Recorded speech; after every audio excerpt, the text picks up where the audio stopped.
It's been a year since the so-called well-dying law took effect here in South Korea, and thousands of terminally ill patients have chosen that option to end their life support. Experts say perceptions are steadily changing, but it could still be a while before death becomes a more comfortable issue of discussion for people here in South Korea.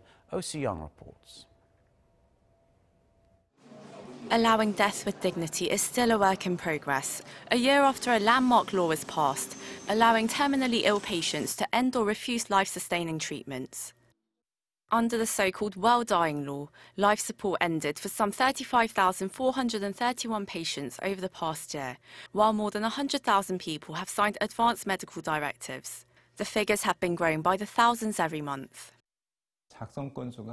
We've had about 10,000 people sign the advance directive since the law went into effect. I remember the first day when a person in their 80s was waiting outside to sign the directive.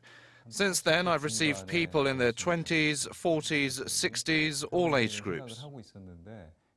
According to experts, the growing figures represent a significant shift of perception across the Korean society, which under Confucian values have tended to continue life-sustaining treatments for their loved ones.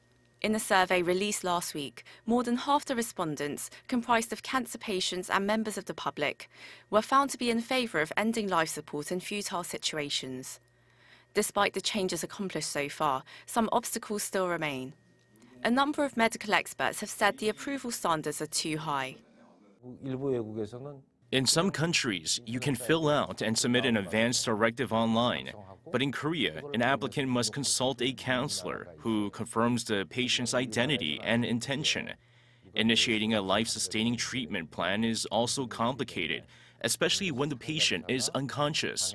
The law will soon be revised to allow just immediate relatives to give consent instead of all the family members.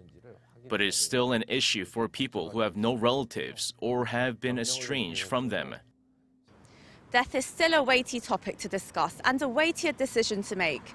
So experts say revisions to the law, while needed, should not be made hastily. There also needs to be more open discussions in Korean society so that decisions about the end of life are made rationally and not out of helplessness and fear. Soo-young, Arirang News.